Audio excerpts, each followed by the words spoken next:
Dans une ère où la désinformation semble parfois triompher, Brigitte Macron se retrouve une nouvelle fois au cœur d'une tourmente médiatique.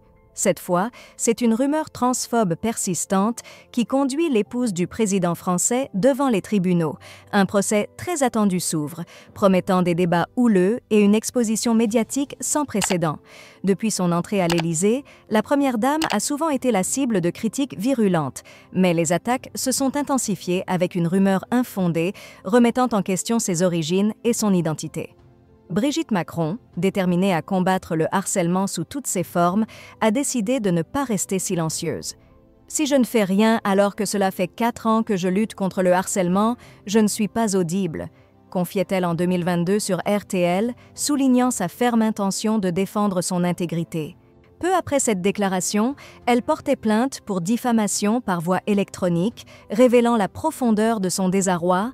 « À un moment donné, je me suis rendu compte qu'ils étaient en train de bouleverser ma généalogie. J'étais mon frère. Là, on touche à la généalogie de mes parents », exprimait-elle, accentuant l'absurdité et la gravité des propos tenus à son encontre. Face à elle, Natacha Ray, se présentant comme une journaliste indépendante, se défend vigoureusement au tribunal, critiquant ouvertement la démarche de la Première Dame. Madame Trogneux et Jean-Michel Trogneux pensent pouvoir faire taire une rumeur au moyen d'une procédure. Mais c'est grotesque, car en France, les gens n'ont plus tellement confiance en la justice. Le président Emmanuel Macron, qui a toujours combattu les fausses nouvelles, déclarait en mars dernier que c'était « la pire des choses ». Ce procès ne se contente pas de défendre l'honneur d'une femme. Il met en lumière les dangers de la désinformation et l'importance de protéger la vérité.